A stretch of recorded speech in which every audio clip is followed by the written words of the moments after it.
ಕಾಡಿನಲ್ಲಿ ಒಂದು ಸಿಂಹ ಇತ್ತು. ಆ ಸಿಂಹ ಹಲವಾರು ಪ್ರಾಣಿಗಳಿಗೆ ಎದುರಿಸುತ್ತಿತ್ತು.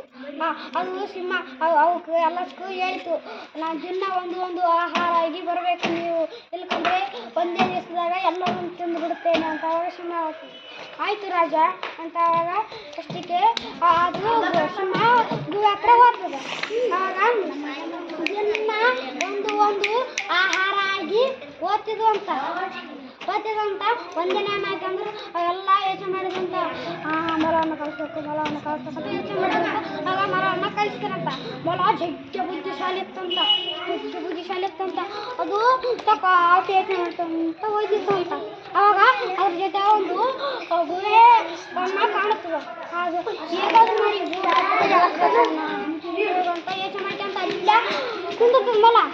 ಆವಾಗ ಸಿಂಹದ ಬಳಿ ಹೋಗ್ತದೆ. ಯಾವ ಸಿಂಹ ಹದ್ದ, ನೀನು ಯಾಕ ಎಷ್ಟು ತಡವಾಗಿ ಬಂದಿದ್ದೀಯ, ನನಗೆ ಊಟವೇ ಸಾಲಿನಿಲ್ಲ ಅದಕ್ಕೆ ಅಂತ. ಅವಾಗ ಸಿಂಹ ಹೇಳ್ತದೆ, ಅಲ್ಲಿ ಆ ಕಾಡಿಗೆ ಇನ್ನೊಂದು ಸಿಂಹ ಬಂದಿದೆ, ಅದಕ್ಕೆ ಅದರ ಜೊತೆ ಭೇಟಿ ಆಗಬೇಕು, ಅದರ ಜೊತೆ ತಪ್ಪಿಸ್ಕೊಂಡು ಬರೋಕ್ಕೆ ಲೇಟ್ ಆಯಿತು ಅಂತ ಮೊಲ ಹೇಳ್ತದೆ.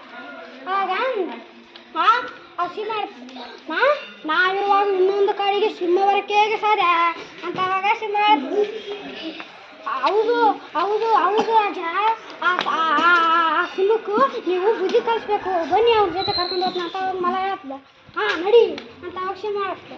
ಆಗ ಮೊಲ ಕರ್ಕೊಂಡು ಹೋದ ತೋರಿಸ್ತದೆ. ಅದ್ರಾಗ ಜಗ್ಗಿ ನೀರು ಬಂದಿದ್ದು. ಆ ಸಿಂಹ ಅದ್ರ ರೂಪ ಕಂಡು ಅದ್ರ ಆ ಬಾಯಾಗ ಎಗಿರಿ ಬಿಡ್ತದೆ. ಇವನ ಜೊತೆ ಭೇಟಿ ಆಗ್ಬೇಕು, ನಾವು ಇದನ್ನೊಂದು ಸಾಯಿಸ್ಬಿಡ್ತು ಅಂತ ಎಗಿರಿ ಬಿಡುತ್ತೆ ಬಾಯೊಳಗೆ. ಈ ಬಾಯೊಳಗೆ ಎಗಿರಿ ಬಿಡುತ್ತೆ. ಆವಾಗ ಜಗ್ಗಿ ಬುದ್ಧಿಶಾಲಿ ಮೊಲ ಹಲವಾರು ಪ್ರಾಣಿಗಳನ್ನ ಕಾಪಾಡಿದೆ. ಯಾವ ಸಹಾಯ ಬಂದರೂ ಮೊಲವನ್ನು ಕೇಳಬೇಕು.